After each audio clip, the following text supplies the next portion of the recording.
Saludos. En la construcción de mi libro sobre los presidentes mexicanos que han militado en la masonería, nos encontramos a muy pocos que narran cuándo y cómo ingresaron a las logias y por qué se retiraron, en el caso de los que se retiraron. Unos poquitos dan detalles. Uno fue el presidente Gómez Pedraza. En 1831 escribió en Nueva Orleans en qué ciudad y en qué año entró a la masonería. Otro fue el presidente Plutarco Elías Calles. En 1936, en una entrevista, dijo cuál fue su logia y quién fue su venerable maestro. Y también por qué se retiró de la masonería. Eso dice en la entrevista del 36. Cuando lo va a exiliar otro masón, Lázaro Cárdenas. Otro presidente que lo narra es el presidente Carlos Salinas de Gortari. También narra cuándo y cómo ingresó a la masonería y por qué. Y por qué se fue. Bueno, también por qué entró, porque da alguna explicación somera de las razones para su ingreso. Y luego de las razones para su retiro. Y de pocos masones políticos sabemos detalles. Uno de los que sí sabemos, otro más de los que sí sabemos como político, no fue presidente, pero sí fue un político de primer plano, digamos, fue Lorenzo de Zavala.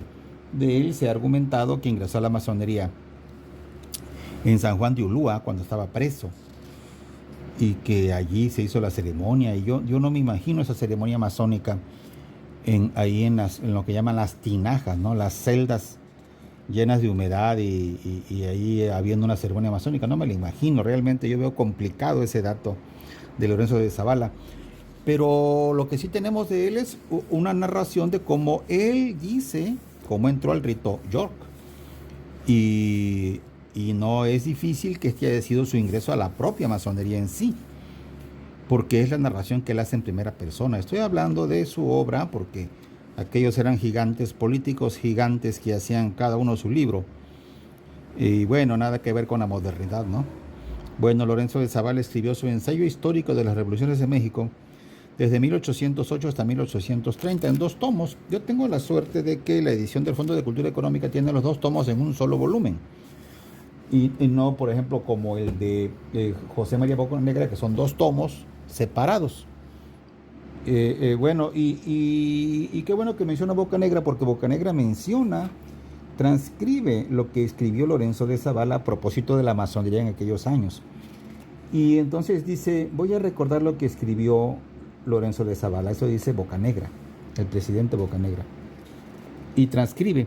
Pero yendo al original, es decir, a Lorenzo de Zavala, en realidad lo que dice Lorenzo de Zavala es que va a copiar, lo dice en la página 258 de la edición facsimilar que tengo aquí a la vista.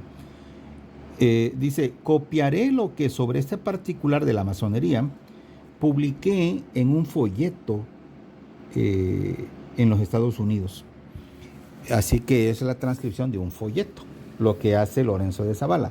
Y de ahí lo toma Bocanegra para su propio libro, no mencionando cuándo y cómo nacieron las cuestiones masónicas en ese siglo XIX tan convulso.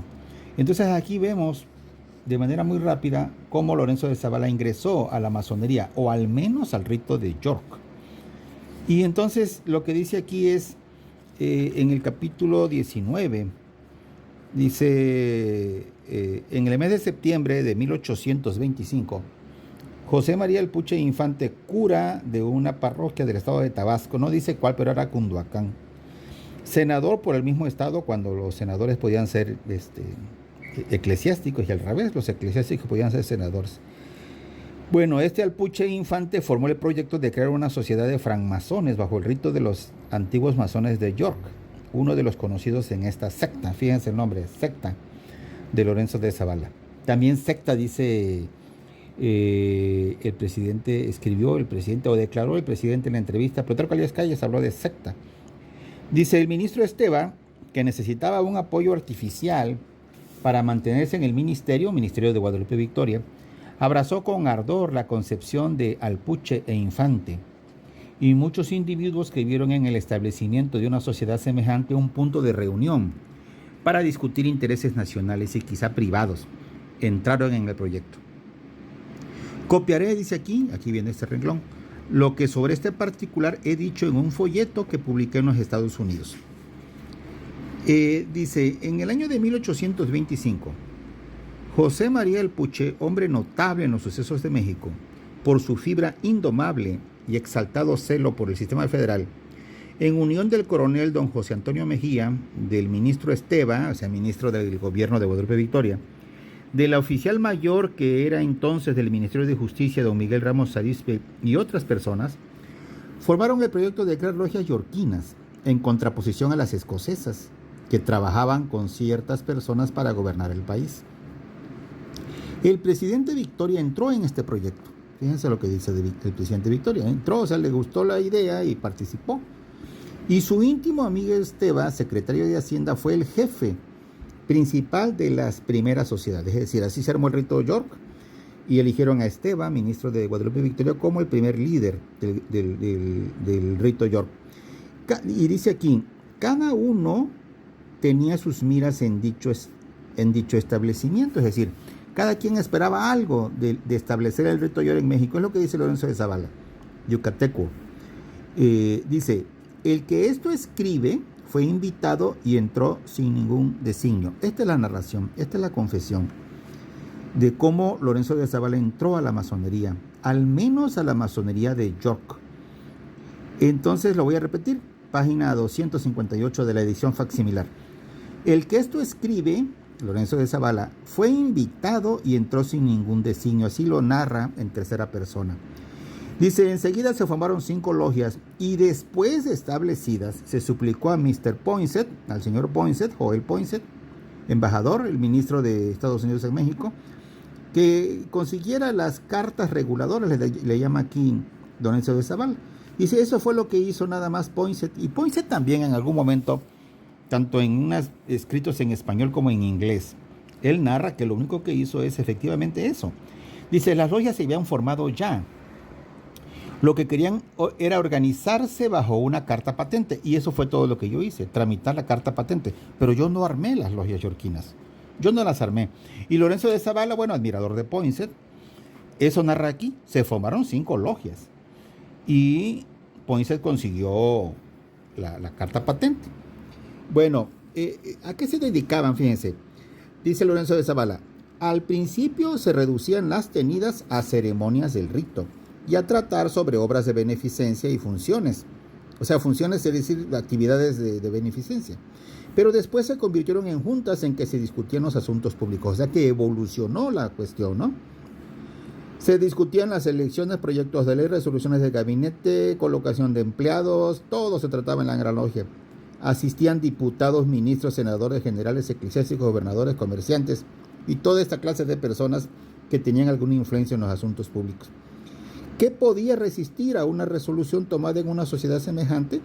Victoria mismo comenzó a temer, y aunque conservaba una gran influencia por medio de Tornel, Esteva y otros servidores suyos conocía que esta era puramente precaria. Y así lo narró Lorenzo de Zavala, cómo ingresó a la masonería. Al menos a la de York. No tengo el dato preciso de que haya sido su primer ingreso a la masonería en términos absolutos, ¿no? Pero al menos aquí habla de su ingreso a la masonería. Lo invitaron cuando se armaba esto del rito York y ahí ingresó. Luego dice que en la página siguiente, en la 259, dice, había también otra sociedad secreta que se titulaba Antiguo Rito Escocés. Ahí estaban Barragán, Bravo, Negrete, Echavarri, Terán y muchos otros. Luego dice, muchos de los que proyectaron la creación de la nueva asociación masónica, o sea, la de York, habían concurrido a las logias escocesas y hecho parte principal de sus oficiales. Los generales Filisola, este era italiano inmigrante, Cortázar, Parres, Aburto, Basadre, Mejía, Tornel, Chavero y varios diputados, el ministro Esteva, etcétera, todos entraron. Y aquí sigue narrando todos estos detalles de la construcción de la masonería mexicana. ¿Qué tiempos aquellos donde realmente había una influencia de la masonería en los asuntos públicos? ¿A qué me quiero referir nada más en este comentario, en esta transmisión? Es estrictamente a la confesión de cuándo y cómo entró a la masonería Lorenzo de Zavala. Ya dijo cómo, lo invitaron e ingresó. Lean mi libro, La masonería de la Presidencia de México, está en Mercado Libre. Muchas gracias y hasta la próxima.